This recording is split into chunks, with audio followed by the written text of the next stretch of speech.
नमस्कार दोस्तों, मेरा नाम प्रीति और आज हम बात करेंगे कि नवरात्रि के समय हमें कौन सी वो 10 गलतियां हैं जो नहीं करनी चाहिए, जिन्हें करने से माता रानी नाराज हो जाती हैं। दोस्तों, भारत में वर्ष में 2 बार आने वाला पवित्र पर्व नवरात्रि देवी शक्ति की आराधना का सबसे महत्वपूर्ण समय माना जाता है। इन 9 दिनों के दौरान भक्त माँ दुर्गा के 9 रूपों की पूजा करते हैं और उनसे सुख समृद्धि और शांति की कामना करते हैं। यह समय केवल पूजा पाठ का ही नहीं बल्कि आत्मशुद्धि, संयम और सकारात्मक जीवन जीने का भी समय होता है। नवरात्रि के दौरान भक्त व्रत रहते हैं, कलश स्थापना करते हैं, दुर्गा सप्तशती का पाठ करते हैं, आरती करते हैं और कन्याओं का पूजन करते हैं। माना जाता है कि 9 दिनों में देवी शक्ति धरती पर विशेष रूप से सक्रिय रहती हैं और अपने भक्तों की मनोकामना को पूर्ण करती हैं। लेकिन कई बार लोग अनजाने में कुछ ऐसी गलतियां कर बैठते हैं जिससे व्रत और पूजा का पूरा फल नहीं मिलता। शास्त्रों में बताया गया है कि नवरात्रि के समय नियमों का पालन करना बहुत आवश्यक है।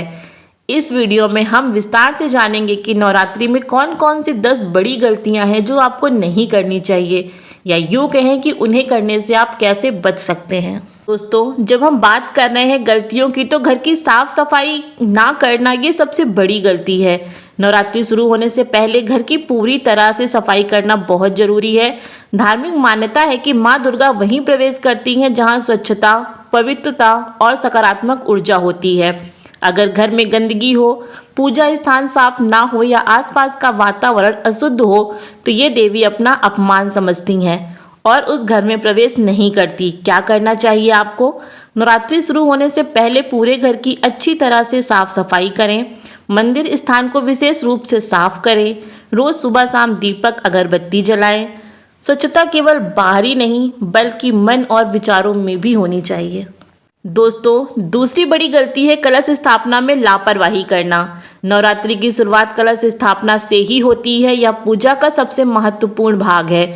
कलश को देवी शक्ति का प्रतीक माना जाता है, इसलिए इसमें छोटी सी गलती भी पूजा की शुद्धता को प्रभावित कर सकती है। कलश स्थापना में होने वाली सामान्य गलतियां क्या है, हम आपको बताते हैं। जैसे कि गलत दिशा में कलश रखना, कलश के पास दीपक न जलना, कलश में पानी को अशुद्ध करना या फिर नारियल को सही तरह से सही जगह पे स्थापित ना करना।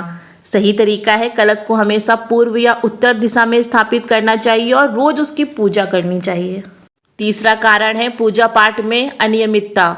नवरात्रि के दौरान रोज पूजा करना बहुत जरूरी होता है। कई लोग पहले दिन उत्साह के साथ पूजा शुरू करते हैं लेकिन बाद में आलस्य में पूजा को नियमित नहीं कर पाते। यह बहुत बड़ी गलती मानी जाती है। क्या करना चाहिए आपको?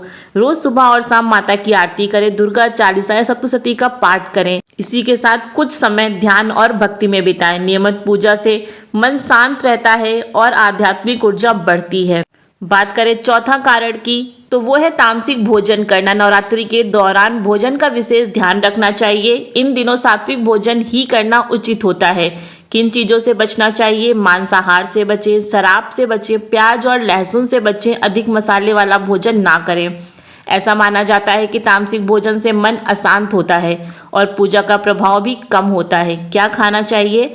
फल का यूज़ करें, दूध लें, साबूदाना खाएं, कुट्टू और सिंघाड़े का आटा प्रयोग करें। इस तरह का भोजन शरीर को शुद्ध और हल्का बनाए रखता है। दोस्तों, पांचवा कारण है क्रोध और झगड़ा करना। नवरात्रि केवल पूजा का समय नहीं बल्कि संयम और सदाचार का भी समय है। अगर इन दिनों घर में झगड़ा, क्रोध या नकारात्मक बातें होती हैं तो यह माता को अप्रसन्न कर सकता है। क्या करना चाहिए? शांत और सकारात्मक रहें, दूसरों के साथ प्रेम से बात करें, घर का वातावरण सुखद रखें। देखिए, नवरात्रि में मन को शांत रखना ही सच्ची साधना है। छठा कारण, झूठ बोलना और गलत काम करना। शास्त्रों में कहा गया है कि नवरात्रि के दौरान व्यक्ति को सत्य और धर्म का मार्ग अपनाना चाहिए। अगर कोई व्यक्ति इन दिनों झूठ बोलता है, किसी को धोखा देता है या गलत काम करता है तो उसका व्रत और पूजा निष्फल हो जाते हैं। सही आचरण क्या है? सत्य बोले, ईमानदारी से काम करें, दूसरों की मदद करें, यही सच्ची भक्ति मानी जाती है। दोस्तों, सातवीं सबसे बड़ी गलती है महिलाओं और कन्याओं का अपमान करना। नवरात्रि में कन्या पूजन का विशेष महत्व होता है। कन्याओं को देवी का रूप माना जाता है, इसलिए इन दिनों महिलाओं का सम्मान करना बहुत जरूरी है। अगर कोई व्यक्ति महिलाओं का अपमान करता है या उनके साथ गलत व्यवहार करता है तो यह देवी शक्ति का अपमान माना जाता है। क्या करना चाहिए आपको? महिलाओं का सम्मान करें, कन्या पूजन करें, जरूरतमंद लोगों की मदद करें। 8वां कारण है ब्रह्मचर्य का पालन ना करना। नवरात्रि के दौरान ब्रह्मचर्य का पालन करने की सलाह दी जाती है। इसका अर्थ है कि व्यक्ति को अपनी इंद्रियों पर नियंत्रण रखना चाहिए और मन को भी भक्ति में लगाना चाहिए। यह नियम शरीर और मन दोनों की शुद्धि के लिए आवश्यक है। दोस्तों अब बात करेंगे हम 9वें कारण की। तो 9वां कारण है कि देर तक सोना और आलस्य करना। नवरात्रि में सुबह जल्दी उठना शुभ माना जाता है। सुबह का समय पूजा और ध्यान के लिए सबसे अच्छा होता है।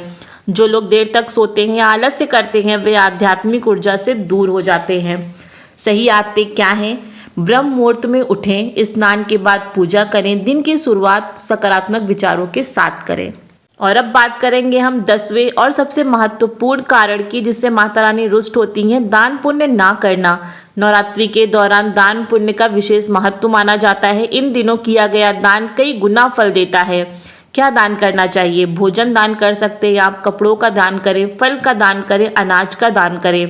जरूरतमंद लोगों की मदद करने से देवी माँ प्रसन्न होती हैं और जीवन में सुख और समृद्धि आती है। दोस्तों अब आपको हम बताएंगे कि नवरात्रि में क्या क्या करना चाहिए। तो नवरात्रि के दौरान कुछ अच्छे कार्य भी करने चाहिए, जैसे माता दुर्गा की रोज आरती करें, दुर्गा सप्तशती का पाठ करें, व्रत रखें और सात्विक भोजन करें, कन्या पूजन करें, जरूरतमंद लोगों की मदद करें। दोस्तों क्या लगता है आपको कि नवरात्रि केवल एक धार्मिक पर्व है? तो नहीं, यह आध्यात्मिक जागरण का अवसर है। इन 9 दिनों में व्यक्ति अपने अंदर की नकारात्मकता को समाप्त करके सकारात्मकता को अपनाता है। माता दुर्गा हमें सिखाती हैं कि जीवन में चाहे कितनी भी कठिनाइयां क्यों ना आए, हमें साहस, शक्ति और विश्वास के साथ उसका सामना करना चाहिए। दोस्तों हम कह सकते हैं कि हमें नवरात्रि का ये पर्व भक्ति, संयम और सदाचार का संदेश देता है। अगर हम इन दिनों में बताए गए नियमों का पालन करें और गलतियों से बचें तो निश्चित रूप से माता दुर्गा की कृपा हम पर होगी, अर्थात आप पर होगी। इसलिए नवरात्रि के दौरान मन को पवित्र रखें, अच्छे कर्म करें, जरूरतमंदों की सहायता करें और सच्चे मन से माँ दुर्गा की आराधना करें। तभी नवरात्रि का वास्तविक महत्व समझ में आता है और जीवन में सुख, शांति और समृद्धि प्राप्त होती है। दोस्तों अगर आपको ये जानकारी अच्छी लगी हो तो वीडियो को लाइक जरूर करें और इसे अपने दोस्तों और परिवार वालों के साथ शेयर भी करें, ताकि ज़्यादा से ज़्यादा लोग इस पवित्र नवरात्रि के नियमों को जान सकें। और अगर आप ऐसी ही धार्मिक और ज्ञानवर्धक वीडियो देखना चाहते हैं तो हमारे चैनल को सब्सक्राइब जरूर करें, साथ ही बेल आइकन को भी दबाएं, ताकि जब भी हम माँ दुर्गा और सनातन धर्म से जुड़ी नई वीडियो लाएं उसकी नोटिफिकेशन सबसे पहले आपको मिले। इस पावन नवरात्रि के अवसर पर माँ दुर्गा की कृपा आप पर और आपके पूरे परिवार पर बनी रहे और आपके जीवन में सुख, शांति और समृद्धि है। माता रानी आप सभी के घर को खुशियों, स्वास्थ्य और सफलता का आशीर्वाद दें। जय माता दी।